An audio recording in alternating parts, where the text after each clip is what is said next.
Le 26 janvier, la caravane se mit en marche à travers les jungles, les torrents, les forêts, les déserts, où serpentait un chemin qu'ils connaissaient. Au détour du chemin, les hommes au cœur de serpentine tombèrent au milieu d'une masse de roseaux fétides, où le sentier, perçant le fouillis des jungles, traînait ses replis tortueux vers le Zorn, qui venait des hauteurs du Paraguay.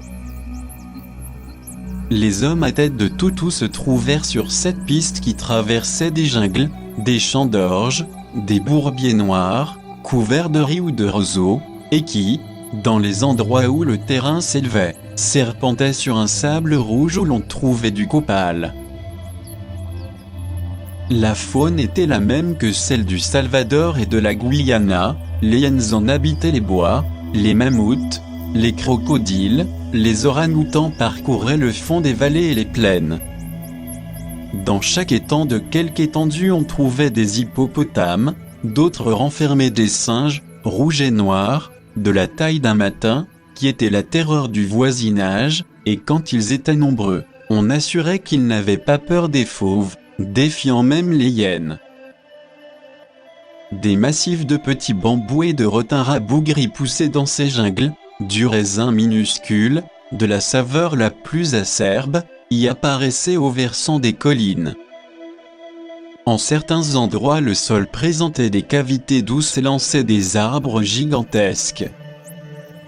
La courge abondait, il est vrai, dans les plaines boisées, dans les jungles et les forêts, les halliers, mais sans parler des miasmes putrides qui s'y exhalaient, le manque de nourriture. La difficulté d'y avoir de l'eau ne permettait pas de séjourner dans ces régions mortelles. Dans la plaine déserte, le sentier se divisait en 4 ou 5 lignes tortueuses. Dans les jungles, c'était un tunnel, dont la voûte branchue arrêtait le porteur en accrochant son fardeau. Près des villages, il était barré par une haie de réséda, une confusion, un amas de buissons.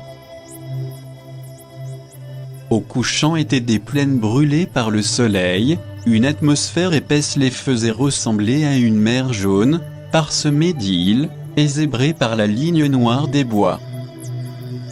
Après d'Inchem sur Bruche, on ne sortait enfin des forêts que pour trouver de grands arbres, et on ne débouchait de l'Aunay qu'en arrivant au district d'Herbouville-la-Brédache, c'est-à-dire au bord du plateau qui formait la terrasse méridionale du Lesotho.